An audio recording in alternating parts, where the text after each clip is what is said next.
1941년 히틀러가 소련을 침공해 세계를 놀라게 했을 때 유럽의 옛 동맹국들은 그 침공의 이유가 단순한 전쟁 전략 이상의 것이라는 사실을 곧 알게 되었습니다. 나치는 러시아인에 대해 특별한 증오심을 느꼈으며 러시아인을 열등한 남자와 여자로 여겼습니다. 왜냐하면 그들이 슬라브족이어서 인종적으로 열등했을 뿐만 아니라 그들이 볼셰비키였기 때문이었고, 히틀러는 러시아인의 공산주의 교리를 싫어했기 때문입니다. 1933년 나치당이 독일에서 집권한 이래 요제프 괴벨스의 선전부는 소련을 문명의 파괴자, 유대인의 이익을 위한 꼭두각시, 약하고 미개발된 국가로 묘사했습니다. 그렇다면 독일군이 소련 포로들을 다른 모든 사람들보다 더 심하게 대했다는 것은 놀라운 일이 아니다. 아마도 유대인들만 예외였을 것이다. 오늘 우리와 함께 2차 세계대전의 가장 어두운 장 중 하나인 독일군에게 포로로 잡힌 소련군에게 어떤 일이 일어났는지 알아보세요. 바르바로사 작전, 피해 첫 몇 달. 나치 독일과 소련의 전쟁은 그 규모, 광신주의, 순전히 범죄적 성격으로 볼 때 무력 충돌 역사상 그에 버금가는 전쟁이 거의 없었습니다. 1941년 6월 히틀러가 소련을 침공하기로 결정했을 때 이는 스탈린과 연합국 모두에게 큰 놀라움이었습니다. 결국 두 나라는 최근까지 좋은 관계를 유지해왔고 1939년에는 불가침 조약에도 서명했습니다. 하지만 독일은 군대의 이웃나라를 침공하고 바르바로사 작전으로 알려진 모스크바로 진군하라고 명령했습니다. 그 후 몇 년 동안 동부전선은 제2차 세계대전 중 유럽 전쟁터에서 가장 잔혹한 전장이 되었습니다. 동부전선에서 벌어진 전쟁에서 가장 많은 수의 포로가 생기고 가장 많은 사망자가 발생했습니다. 1941년 바르바로사 작전의 잔혹함과 그 이후 4년간의 전쟁은 잘 기록되어 있으며 역사학자들은 이 전쟁의 기원과 확대에 대해 논쟁을 벌여왔습니다. 이 전쟁은 1941년과 1945년 사이에 수백만 명의 군인과 민간인을 대량 학살하는 결과를 낳았습니다. 이 갈등 동안 독일군은 약 570만 명의 소련군을 포로로 잡았다고 추산됩니다. 이들 중 약 330만 명이 전쟁에서 살아남지 못했습니다. 더욱이 이 수치에는 항복을 시도했지만 포로로 기록되기 전에 전장에서 사망한 군인은 고려되지 않았습니다. 이는 약 57%에 달하는 충격적인 사망률을 보이며 독일의 손에 다른 국적 사람들이 입은 손실에 비하면 너무나 엄청난 수준입니다. 그 이유 중 하나는 독일군이 일반 러시아인을 문화적으로 열등하고 혹독한 환경에 익숙하지만 제대로 된 지휘를 받으면 좋은 일을 할 수 있는 존재로 여기도록 독려받았기 때문입니다. 또한 히틀러가 러시아를 공격한 것은 그의 인종주의 이념에 따른 여러 가지 잘못된 가정에 근거한 것이었습니다. 첫째, 히틀러는 러시아 국민의 열등함을 당연하게 여겼고 1910년대 후반 스탈린주의 숙청 이후에도 러시아 군 지도부가 여전히 혼란스러웠으며 1411년 독일의 공격이 있을 당시에는 더 강해지지 않을 것이라고 생각했습니다. 그의 군 지휘관들은 적군이 공격적 위협이 되지 않는다고 생각했지만 소련군 개개인의 회복력과 용기 그리고 성공적인 방어 행동의 잠재력을 인정했습니다. 게다가 이것이 이념전쟁, 즉 나치 독일과 유대 볼셰비키 소련이 유럽의 패권과 생존 공간을 두고 벌이는 투쟁이 될 것이라는 점에는 의심의 여지가 없었습니다. 이것은 말살과 몰살의 전쟁이 될 것이었고 이 개념은 1941년 봄에 발표된 일련의 법령을 통해 계획 과정에 통합되었습니다. 히틀러의 법령은 일반 군인과 장교들의 마음에 이것이 매우 다른 종류의 전쟁이 될 것이라는 것을 각인시키기 위한 것이었습니다. 즉 그들은 SS와 함께 이념적 갈등에 참여하고 군 지휘관의 전적인 동의를 받을 것입니다. 전선 뒤에 있는 실제 또는 가상의 적을 제거하는 것은 독일군의 피해를 줄이기 위한 조치였습니다. 하지만 이것은 과정의 단지 한 요소일 뿐이었습니다. 히틀러의 성명, 군 지휘관의 명령, 붉은 군대의 배신에 대한 이야기가 이러한 이미지를 구성하는 데 도움이 되었으며 스탈린이 전쟁을 단순한 전쟁이 아니라 독일 파시즘에 맞선 인민전쟁으로 표현한 것도 이러한 이미지를 구성하는 데 도움이 되었습니다. 러시아에 대한 이러한 증오와 강렬한 선전에도 불구하고 1939년 8월 23일 히틀러의 외무장관 요아힘 폰 리벤트로프는 비아체슬라프 몰로토프가 대표하는 소련과 불가침 조약에 서명했습니다. 몰로토프 리벤트로프 조약은 비밀로 유지되었으며 소련과 나치 독일은 유럽에서 서로의 영향권을 존중하고 서명일로부터 10년 동안 서로를 공격하지 않는다는 내용이 담겨 있었습니다. 얼마 지나지 않아 히틀러는 폴란드를 침공했고 제2차 세계대전이 시작되었습니다. 처음에는 그는 전쟁에 대한 공통의 이해관계로 인해 스탈린과 신중한 동맹을 유지했습니다. 하지만 불과 6주 만에 프랑스가 함락되고 제3제국에 대한 유일한 위협이 파괴된 영국이 되자 히틀러는 바르바로사 작전을 시작하고 전 동맹국을 배신하라는 명령을 내렸습니다. 바르바로사 작전의 첫 6개월 동안 1941년 6월부터 12월까지 독일군은 약 330만 명의 소련군 포로를 잡았다고 주장했습니다. 그러나 동부 전선의 전쟁 포로들을 수용하기 위해 계획된 시설은 그렇게 많은 수의 포로를 수용하기에는 전혀 부족했고 독일 중앙정부에서 보낸 식량은 그들 모두를 먹일 만큼 충분하지 않았습니다. 어떤 경우에는 지역사회가 영양실조에 걸린 러시아인을 불쌍히 여겨 포로들에게 음식을 제공하기도 했습니다.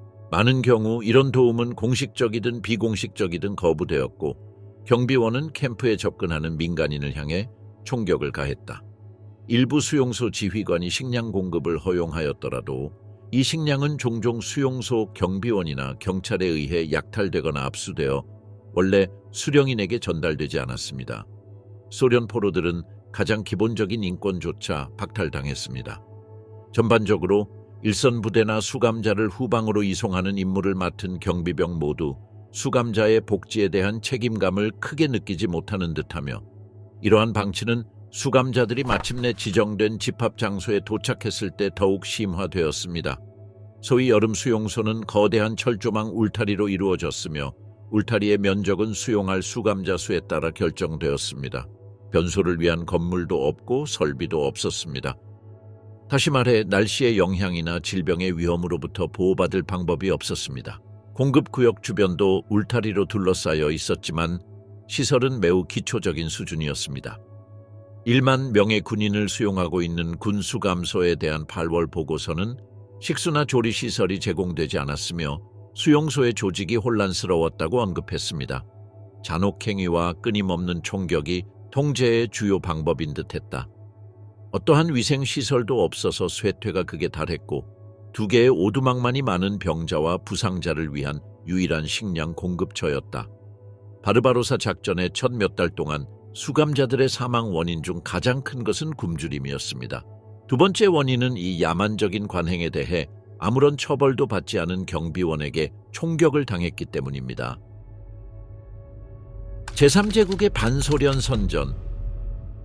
소련 포로들이 독일 군인과 장교들에게 당한 극심한 잔혹함을 이해하려면 제국 선전부가 일반 대중에게 퍼뜨린 이야기와 거짓말을 살펴봐야 합니다. 1941년 9월 8일 소련 침공 2개월 반 후 제3제국은 모든 포로 수용소의 소련 전쟁 포로 처우에 관한 규정이라는 규정을 발표했습니다. 이 선언은 국가 파괴자인 볼셰비즘이 나치 독일의 철천지 원수임을 확증했으며 독일군이 군사적으로나 정치적으로 훈련을 받은 적과 처음으로 마주하게 되었다는 것을 의미했습니다. 따라서 러시아인은 명예로운 군인으로 여겨지거나 대우받을 수 없었다. 독일군은 전투에서 자신이 처분할 수 있는 모든 수단을 동원해야 했는데 이는 헤이그 협정이나 제네바 협정과 같이 포로가 된 군인에 대한 윤리적 처우를 규정한 국제법을 무시하는 것을 의미했습니다. 물론 이러한 선전은 나치 독일에서 훨씬 일찍 사실상 나치당이 존재하고 특히 1333년 집권한 이후로 시작되었습니다. 그 순간부터 소련에 대한 선전은 괴벨스 선전부의 주요 목표 중 하나가 되었습니다. 같은 가을 나치 독일의 가장 유명한 반유대주의자이자 나치당의 초기 구성원인 에버하르트 타우베르트는 선전부 내에서 반코민테른으로 알려진 조직을 창립했습니다. 진짜 코민테른, 즉 공산주의 인터내셔널은 소련 공산당의 완전한 통제를 받는 국제노동자 조직이었습니다. 타우베르트의 반코민테른의 주요 목적은 제3제국의 전역에서 반유대주의 선전 캠페인을 실시하는 것이었습니다. 타우베르트가 독일인들에게 소련 국민을 미워하게 만든 주요 방법 중 하나는 볼셰비즘을 유대인과 연결시키는 것이었습니다. 이런 식으로 그들은 단 하나의 적, 즉 유대 볼셰비즘의 국제적 위협에만 집중하면 되었습니다. 유대인은 전통적으로 러시아 제국과 소련에서 차별을 받았지만 타우베르트의 선전은 너무 강렬해서 독일 국민 전체가 모스크바의 요시프 스탈린이 독일 국가에 대항하여 전 세계적으로 유대인이 음모를 꾸미고 있다고 확신하게 되었습니다. 모든 독일 도시의 벽에는 스탈린이 독일 제국을 파괴하려는 계획을 묘사한 포스터가 떴습니다. 국가가 공인한 매체에서 다윗의 십자가의 낫과 망치를 겹쳐놓은 모습을 보는 것이 흔해졌습니다. 또 다른 흔한 이미지는 공산주의의 붉은 손이 독일 지도에 뻗어 있는 모습인데, 이는 붉은 위협이 멈추지 않으면 독일을 침략할 것이라는 것을 의미합니다. 1939년 여름부터 1941년 봄까지 제3제국과 소련이 불안한 휴전협정을 맺으면서 반공주의 선전은 중단되었습니다. 요제프 괴벨스는 공식적으로 반코민테른을 해체하고 그의 내각의 노력을 영국의 적에 집중했다. 이러한 상황은 독일의 소련에 대한 침략으로 인해 바뀌어야 했습니다. 1941년 6월 22일 소련에 대한 공격 이후 괴벨스는 반공주의 선전으로 돌아갈 때가 되었다고 깨달았습니다. 선전부는 소련과의 전쟁을 위해 걱정하는 독일 국민을 동원해야 했습니다. 전쟁 선전이 1930년대 후반에 반유대주의 캠페인을 다시 한번 반복한 것 이상이라는 것이 곧 분명해졌습니다. 나치 독일의 선전이 다시 한번 독일 국가에 대한 전 세계 유대인의 음모를 강조하면서 반공주의 수사학은 제2차 세계대전과 홀로코스트를 정당화하는 담론의 일부가 되었습니다. 그러나 동부전선에서는 나치 선전이 새로운 방식으로 전개되었습니다. 나치 이념에 따르면 러시아인과 다른 슬라브족은 쓸모없는 아인간이었습니다. 이에 따라 그들의 지도자, 즉 소련의 엘리트는 죽임을 당하고 나머지 국민은 노예로 삼거나 동쪽으로 추방되었습니다. 이런 인종차별적 환상 때문에 수백만 명의 소련 민간인이 고의로 살해되거나 굶어 죽거나 노동으로 죽었습니다. 수백만 명의 사람들이 독일에서 강제 노동을 위해 추방되거나 점령된 동부 영토에서 노예가 되었습니다. 독일의 기획자들은 소련의 자원, 특히 농산물을 무자비하게 착취할 것을 촉구했습니다. 이것은 동부전선에서 독일의 주요 전쟁 목표 중 하나였습니다. 이런 이유로 스탈린은 독일군과 그 동맹군이 동쪽으로 진군할 때 기본적인 물자 보급을 차단하는 초토화 정책을 시행했습니다. 이 명령을 수행하기 위해 최전선 지역에 파괴 대대가 편성되었으며 이 대대에는 의심되는 사람을 즉시 처형할 권한이 주어졌습니다. 파괴 대대는 마을, 학교, 공공 건물을 불태웠다. 이 정책의 일환으로 붉은 군대와 소련 비밀 경찰은 수천 명의 반유대주의 수감자들을 학살했습니다. 스탈린은 러시아에 대한 히틀러의 정책에 똑같은 무자비함으로 대응했습니다. 러시아 당국에 있어서는 독일인에게 자기들이 저지른 짓을 맛보게 하는 것이 필수적이었습니다. 소련 당국은 독일 포로들에 대한 처벌을 하지 않았고 때로는 잔혹 행위를 조장하기도 했습니다. 그들은 전쟁 범죄를 저지르거나 국제조약을 위반한 것이 아니라 단지 파시스트 돼지들을 지구상에서 쓸어버림으로써 조국에 봉사했을 뿐입니다. 전쟁이 진행되면서 붉은 군대의 정치행정부는 적에 대항하여 사용할 수 있는 귀중한 정보원이 될 수 있었기 때문에 포로를 죽이는 관행을 제한하려고 시도했지만 그들의 노력은 헛수고였다. 전투 중에 붉은 군대의 병사들과 지휘관들은 병사와 장교들을 사로잡는 데 신경을 쓰지 않았습니다. 수감자를 목 졸라 죽이거나 칼이나 총검으로 찔러 죽이는 사례도 알려져 있습니다. 적군은 포로로 잡힌 독일인을 살해하는 군인들을 막을 수 없자 행정적 방법을 택해 장교들에게 최소한 나치 전사자들에게서 빼앗은 무기와 개인 소지품을 목록으로 정리하도록 요구했습니다. 이것이 동부전선이 제2차 세계대전 전체에서 가장 치열한 전장이었던 또 다른 이유입니다. 독일군에 의한 소련 포로들의 대량 처형. 이는 동부전선에서 소련군이 겪었던 끔찍한 처우 중 가장 가슴 아픈 부분 중 하나입니다. 이들 중 일부는 고의로 헤어져 훨씬 더 심한 고문을 당한 것도 사실이다. 동부전선에서의 작전이 시작된 이래 최전선의 베르마트 부대는 유대인 정치위원과 의심되는 반체제 인사들을 SS와 비밀 경찰로 이전시켰습니다. 이들은 수용소에서 끌려나와 때로는 몇 시간 만에 처형당했습니다. 또한 이러한 숙청으로 인해 알려지지 않은 수의 무슬림들이 목숨을 잃었습니다. 이들은 할례를 받았거나 셈족의 외모를 가지고 있었기 때문에 유대인으로 오인받았습니다. 선택된 사람들의 운명은 제국 중앙보안부 장관이었던 라인하르트 하이드리히의 지시에 따라 결정되었습니다. 그러나 제국 내의 수용소의 경우 게슈타포 수장이었던 하인리히 밀러는 대중의 눈에 띄지 않는 가장 가까운 강제 수용소에서 처형을 집행하기로 결정했습니다. 이들 초기 희생자들의 대부분은 거의 즉시 살해당했고 보내진 수용소에서는 결코 등록되지 않았습니다. 하지만 그녀의 고통은 전혀 주목받지 못한 것은 아니었습니다. 불쌍한 사람들을 강제 수용소로 데려가는 수송선에는 너무 많은 사람이 죽거나 죽어가고 있어서 1941년 11월 9일 밀러는 독일 국민에게 SS의 평판을 보호하기 위해 수송을 중단하라고 명령했습니다. 동시에 일부 강제 수용소에서는 살인이 흔해졌습니다. 1941년 9월과 10월에 10,000명이 넘는 전쟁 포로가 작센하우젠에서 살해당했습니다. 그들은 러시아 장교, 유대인, 소련 정치위원, 공산주의 지식인 등의 즉결 처형 대상자로 간주되었기 때문입니다. 더욱 빠른 속도로 죽이기 위해 SS는 특별한 시설을 건설했습니다. 도착 후 수감자들은 창문이 검게 칠해진 4개의 막사 블록에 수용되었고 수용소의 나머지 구역과는 멀리 떨어져 있었습니다. 그곳에서 그들은 작은 집단으로 나뉘어 처형장으로 끌려갔는데 처형장은 의료시설처럼 보이도록 만들어졌습니다. 남자들은 오슬버스라는 강요를 받은 뒤 개별적으로 의사에게 끌려갔는데 의사는 그들을 검진한다고 했지만 실제로는 이에 금충전물이 있는지 검사했습니다. 그 후 피해자는 더 작은 방으로 옮겨져 머리 뒤를 총으로 쏴서 처형되었습니다. 수용소 책임자들은 시체를 옮겨 이동식 화장터에서 태웠고 그동안 화장터에는 호스로 물을 뿌리고 다음 희생자를 위해 준비했습니다. 이 시설은 거의 끊임없이 사용되었으며 발진티푸스 유행으로 운영이 중단되기 전까지 하루에 300에서 350명의 희생자를 죽일 수 있었습니다. 마우트하우젠과 부헨발트에서도 유사한 시스템이 채택되었지만 다른 캠프에서는 더 전통적인 방법을 선택했습니다.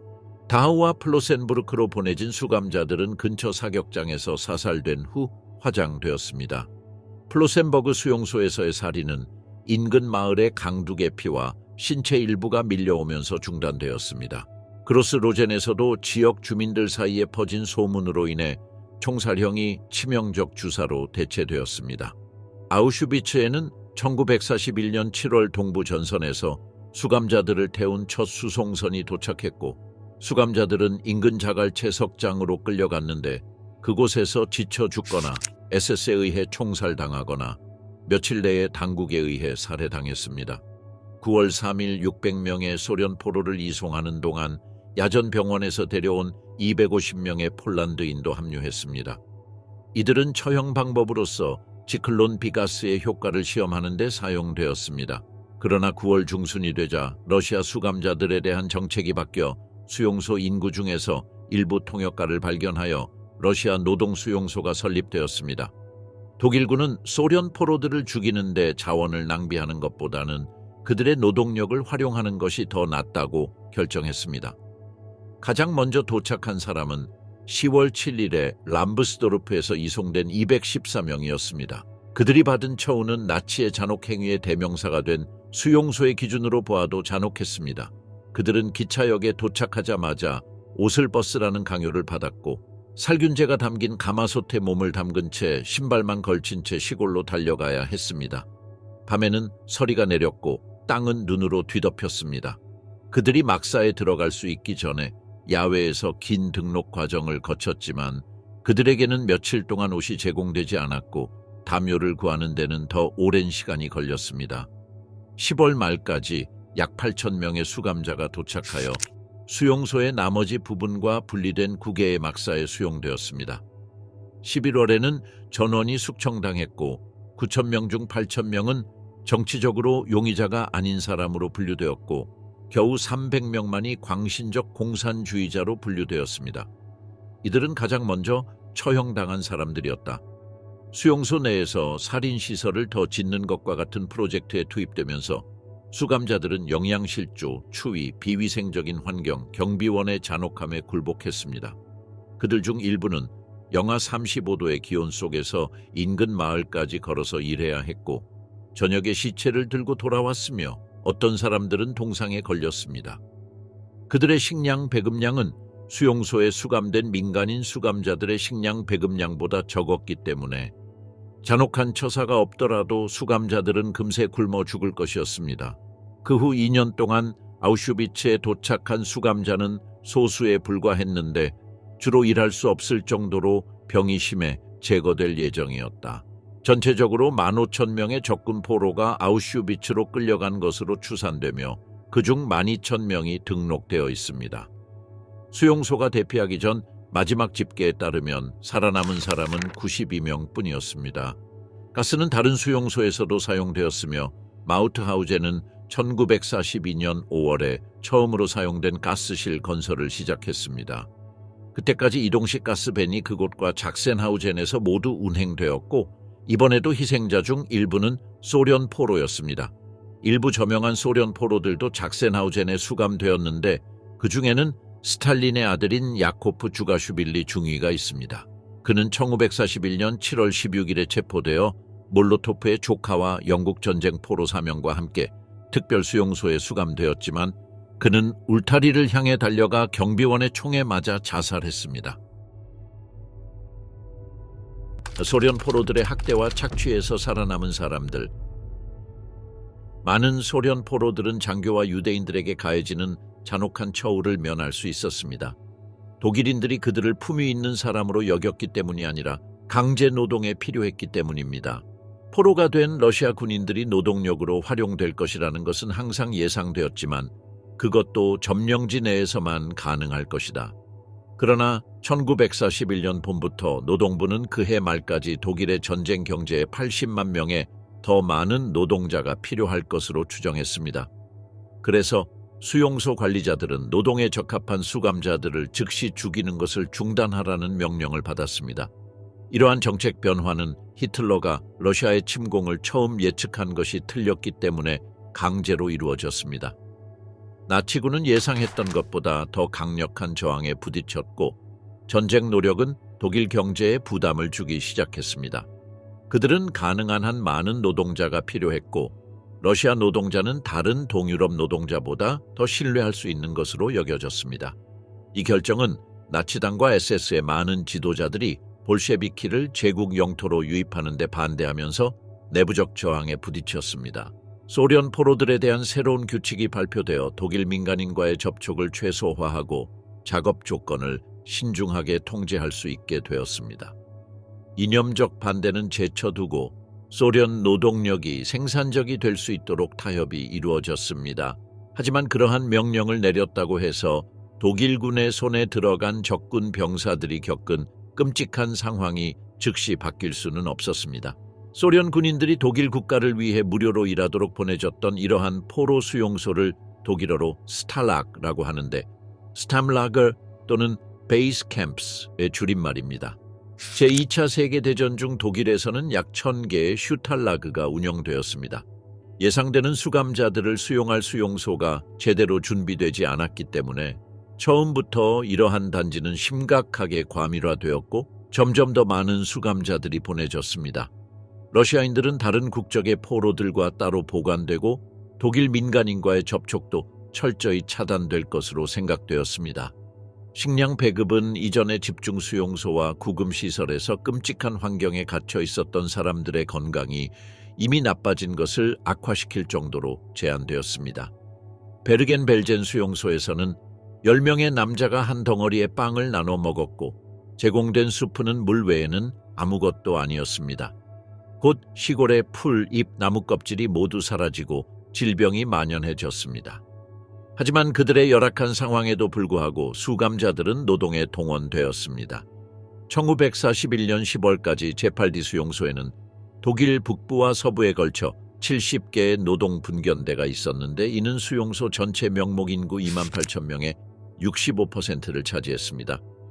이 기계는 르네부르크의 폭발물 공장 단지를 포함한 다양한 건설 작업을 비롯해 도로, 철도, 요새, 임업 건설에 사용되었습니다. 1941년 10월 1일까지 전국적으로 12만 4천 명의 수감자가 어떤 형태로든 노동을 하고 있었습니다. 한 달 후 제국노동부는 소련포로 39만 명을 등록했는데 그중 22만 5천 명이 일하고 있었습니다. 그러나 그들의 신체 상태는 전반적으로 너무 열악해서 경비원들은 그들이 삽을 나르는 것조차 의심했고 더구나 하루 10시간 동안 힘든 노동을 하는 것은 더더욱 불가능했습니다. 경비원과 작업을 감독하는 민간 감독관은 생산성이 높아질 것이라는 기대에 노동자들을 잔혹하게 구타했지만 실제로는 그 반대의 결과가 나왔습니다.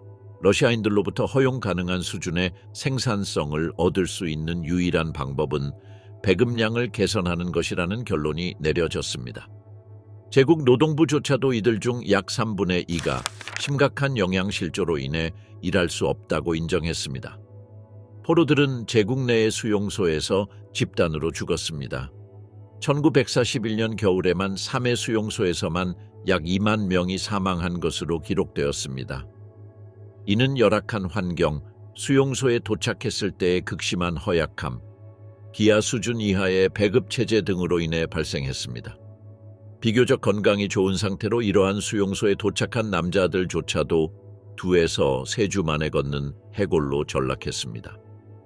전반적으로 독일 당국이 소련 포로들의 노동 잠재력을 깨닫는 데는 오랜 시간이 걸렸고 더 나은 음식과 숙박시설 등 그들의 조건을 실질적으로 바꾸는 데는 훨씬 더 오랜 시간이 걸렸습니다. 사망률 통계는 수십만 명의 수감자가 학대와 굶주림으로 인해 학살당하기 전까지는 진정한 개혁이 없었음을 증명합니다. 생존은 주로 위치와 직업, 그리고 아마도 약간의 행운에 달려 있었습니다. 농업과 목장일은 본질적으로 광산 작업보다 훨씬 안전했지만 고용주와 독일군의 태도 역시 실질적이고 때로는 결정적인 차이를 만들어낼 수 있었습니다. 물론 독일의 감독관과 경비병들이 수감자들을 학대하지 않을 때에도 수감자들은 슈탈라그에서 흔히 볼 수 있는 다양한 전염병으로 죽는 일이 잦았습니다. 이러한 조치는 또한 독일군이 전후 시대에 이러한 사망 사건에 대한 비난을 피하는 데 도움이 되었습니다. 제국의 강제 수용소에서 소련 포로들이 대량으로 죽은 사건을 티푸스 유행병의 탓으로 돌리는 것이 흔해졌습니다. 이는 질병이 다른 원인이 아니라 그들의 복지에 책임이 있다고 여겨지는 독일 장교들이 책임을 회피하기 위한 조치였다. 모든 수감자들 사이에서 발진 티푸스보다 훨씬 더 유행했던 것은 이질이었습니다. 이들은 제국에 도착하기 전 여름과 가을의 수용소에서 이질에 걸렸습니다. 이러한 수용소에는 엄청난 수의 병자와 부상자가 몰려 있었지만 의료 지원은 극히 미미했습니다. 의사는 있었지만 수감자들을 치료할 자원이 없었습니다. 유대인 정치위원과 러시아 지식인들의 분리, 소위 탈출자와 저항군에 대한 무작위 총격과 더불어 소련 전쟁 포로들의 대량 학살은 제국으로의 이송이 시작되기 오래전부터 흔한 일이었습니다. 포로가 된 소련 포로들의 영웅적 저항, 영양실조, 잔혹행위, 질병이 만연한 이런 상황에서 저항하는 건 거의 불가능해 보일지도 모릅니다. 더욱이 소련으로 돌아온 포로들은 불신을 받았고 심지어 처벌까지 받았다. 스탈린은 포로가 된 모든 군인을 겁쟁이이자 조국에 대한 반역자로 여겼기 때문이다. 그러나 소련 포로들이 싸운 사례는 충분히 기록되어 있어서 논의할 가치가 있습니다. 1941년 초에 점령된 폴란드의 한 수용소에서 적어도 한 건의 대량 탈출 사건이 발생했는데 이는 제국으로의 운송 중단, 심각한 발진 티푸스 유행, 식량 부족, 보안기관의 철저한 심사 때문인 것으로 추정됩니다.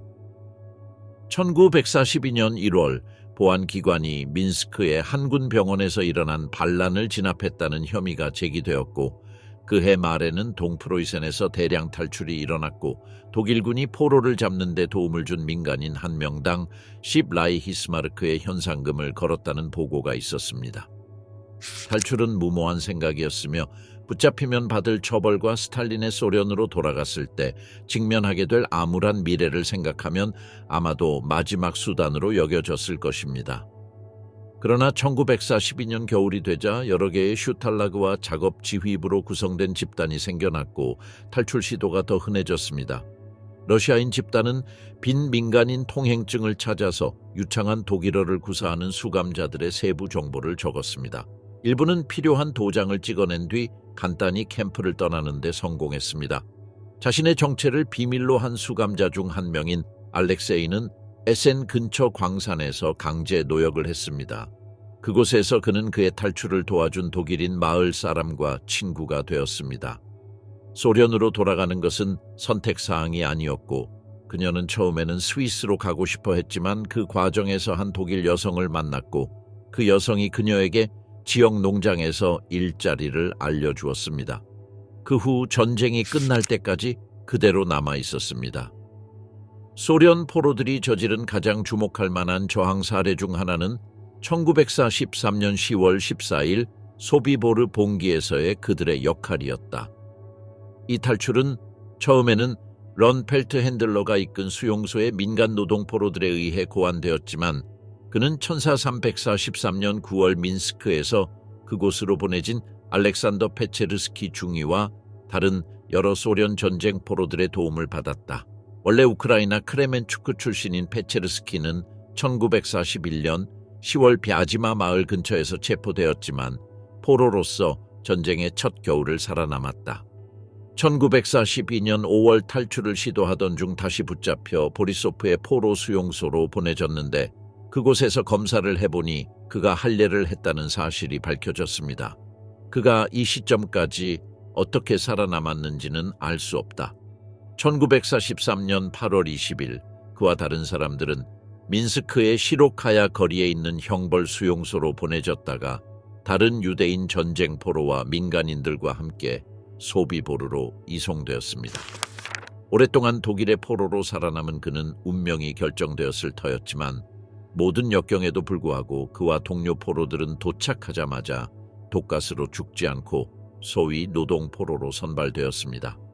소비보르에 도착한 그는 펠덴들러가 수용소에서 봉기를 일으키는 데 활용할 수 있는 새로운 자극과 중요한 군사적 경험을 얻었습니다. 펠덴들러의 계획에 따르면 그는 소비보르에서 가능한 한 많은 독일인을 죽이려고 할 것이었습니다. 그 사이에 그의 동료 수감자 중 일부는 탈출을 시도했습니다. 그는 아마도 10명에서 15명 정도가 독일 경비병에게 총살당하기 전까지 살아남을 것이라고 추정했습니다. 이 계획이 마침내 실행에 옮겨졌을 때 반란을 주도한 사람은 페체르스키였고 독일 경비병들을 죽이고 무기를 빼앗는 핵심 역할을 한 사람은 소련 포로들이었다. 이어진 대규모 반란으로 많은 사람이 사망했지만 페체르스키와 8명의 러시아인, 9명의 민간인으로 구성된 그의 그룹은 수용소에서 탈출하는 데 성공했습니다.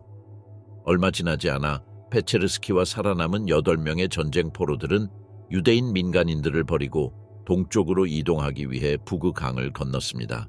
그들은 러시아어를 할 수 있는 이점이 있었기 때문에 강을 건널 수 있는 안전한 지점을 찾는 데 필요한 충분한 지역 정보를 얻을 수 있었고 결국에는 나중에 붉은 군대에 통합된 당파 집단에 합류한다는 목표를 달성했습니다.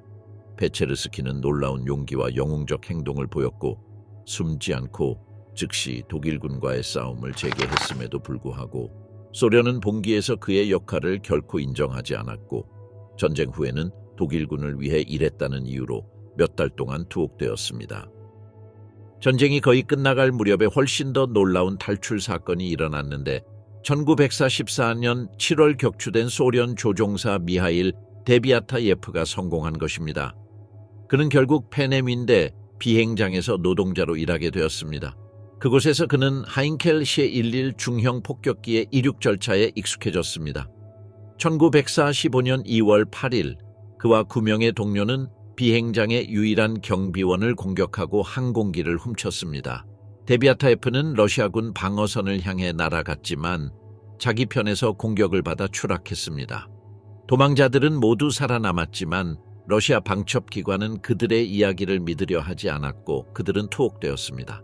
데비아타예프는 감옥에 남아있다가 나중에야 풀려났고 그의 동지 9명은 형벌대대로 보내졌고 베를린 공격에서 살아남은 사람은 단 3명뿐이었다.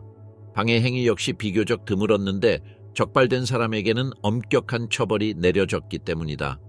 하지만 다른 경우와 마찬가지로 이동의 자유가 더 큰 의료진의 도움을 받아 일부 조직이 생겨나는 경우가 많았다. 예를 들어 팔링보스텔 수용소에서는 파시즘에 대항하는 투쟁위원회가 탄생했습니다.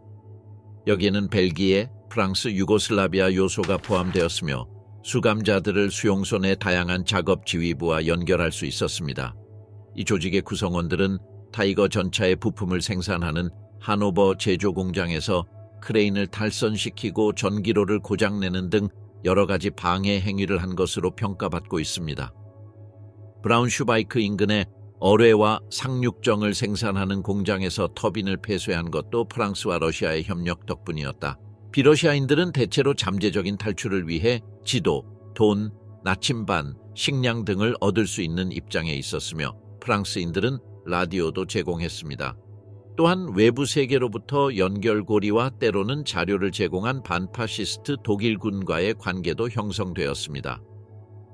1944년 초 팔링보스텔 조직의 존재가 게슈타포에 의해 발각되었고 많은 지도자가 살해되거나 강제 수용소로 보내졌습니다. 다른 분야에서도 유사한 조직이 나타났습니다. 예를 들어 슈탈라그 센네의 주치의 알렉시스는 수용소 내 저항운동의 중심에 있었습니다. 그와 그의 동료들은 의도적으로 수용소 병원에 사람들을 숨겨주었고 때로는 수용소에서 시체를 옮겨서 서류를 교환하고 수배자에게 사망자로 등록하여 새로운 신분을 부여하기도 했습니다. 이 그룹은 1943년 말까지 100명에서 1000명으로 성장한 것으로 추산됩니다. 1944년 9월 보고서에 따르면 독일 정보원들은 수용소 내의 병원을 중심으로 한 비밀 조직을 파악했으며 직장의 전복과 파괴 활동을 목표로 했으며 대량 탈출과 무장 저항을 조직했다고 합니다. 독일을 위해 싸우도록 강요받은 소련군. 독일군은 바르바로사 작전의 첫 6개월 동안 사망, 부상, 실종 등으로 최대 80만 명이 사망했습니다. 인력 부족은 전쟁 포로를 모집하여 독일 특공대에 배치하는 보조 부대로 일부 해결되었습니다. 1941년 말까지 이들 부대의 수감자가 전체의 40%에 달했을 것으로 추정됩니다. 소련 전쟁 포로들이 왜 이렇게 많은 수로 자원 입대했을까? 아마도 이들 남자들이 갇혀있던 끔찍한 환경을 감안할 때 가장 중요한 요소는 생존에 필요한 충분한 음식과 거처를 얻을 수 있는 능력이었을 것입니다. 이러한 현상은 공산주의나 러시아 아니면 둘 다에 대한 헌신의 부족과 포로가 된 군인에 대한 스탈린의 명령에 대한 지식 부족으로 인해 악화되었을 가능성이 있습니다. 히틀러의 완강한 태도에도 불구하고 일부 군 지휘관들은 적군 포로를 전쟁 포로로 선포하거나 그렇게 기소하지 않고도 그들을 자신들의 부대에 받아들인 듯합니다. 이런 방식으로 손실이 늘어나고 대체 병력이 부족해져도 부대의 전력을 유지할 수 있었습니다. 이른바 동부군이 독일군에 편입되는 규모는 상당했으며 1942년 봄에는 20만 명이 넘었고 그해 말까지는 57만 3천 명이 넘었다고 보고되었습니다. 1943년 12월까지 약 80만 명의 러시아인이 독일군 군복을 입고 있었던 것으로 추산되었습니다. 동부군에는 많은 수의 우크라이나인과 벨로루시인이 포함되어 있었는데 이들 중 다수는 모스크바나 소련 공산주의에 대한 애정이 없었지만 그럼에도 불구하고 적군에 징집되었습니다. 이후 병력 상황이 악화되자 히틀러는 소련 소수민족 중에서 소위 동부군단이라 불리는 국가부대를 모집하는 것을 승인했습니다. 독일군이 마주친 가장 극심한 반유대주의자는 코사크였으며 1541년 후반에 독일 국방군은 SS 내에 코사크 사단을 창설하여 실제로 활동했지만 주로 당파, 소탕 작전에 투입되었습니다. 1944년 돈코사크의 지휘관인 72세 기병 장군 표트르 크라스노프가 코사크 부대의 지휘관으로 임명되었습니다. 그해 말까지 약 5천 명의 코사크를 보유한 5개 연대가 모집되었습니다. 이들 초기 신병들 중 일부는 전쟁포로 출신이었습니다. 그들은 주로 유고슬라비아의 반당파 전쟁에 투입되었고 그곳에서 잔혹함으로 악명을 떨쳤습니다. 또한 하르키프와 스탈링그라드에서 독일군 지휘해 싸운 우크라이나인도 있었고 약 50%가 독일군이고 일부 아시아인이 지원한 터키 사단도 있었습니다. 또한 SS는 1943년 4월 주로 우크라이나인으로 구성된 갈리시아 사단을 창설했습니다. 동부 전선에 배치되었지만 이 부대는 나중에 다른 작전 지역으로 이전되었으며 많은 부대가 이탈리아나 서유럽의 다른 지역에서 전쟁을 끝냈습니다. 각각의 경우 이 부대에 있던 사람들 중 일부는 이전에 독일군의 포로로 잡혀 있었던 사람들이었습니다. 동부 전선에서 벌어진 전쟁은 아돌프 히틀러에 따르면 주로 이념 간의 충돌이었다. 즉 나치즘과 공산주의, 독일 아리아 인종과 슬라브계 러시아 아인간 간의 충돌이었다. 15년간의 반볼셰비키 선전으로 인해 포로가 된 소련 군인들이 상상할 수 있는 가장 끔찍한 처벌을 받았다는 것은 놀라운 일이 아니었습니다. 당초 히틀러의 명령은 가능한 한 많은 러시아인을 몰살하라는 것이었지만 러시아 군인들의 영웅적인 저항과 소련 영토에서 독일군이 부진한 성적을 거두면서 전쟁 포로들이 전쟁 노력을 유지하기 위해 노역에 투입되었다. 수백만 명의 러시아 군인들이 무자비하게 학살당하고 구타당해 죽거나 지쳐 죽을 때까지 노역에 종사했으며 모든 일은 끝없는 러시아의 겨울에 맡겨졌습니다. 이들이 겪은 잔혹함은 제3제국이 저지른 가장 사악한 범죄 중 하나이며 정치적 선전의 힘을 일깨워주는 사건입니다.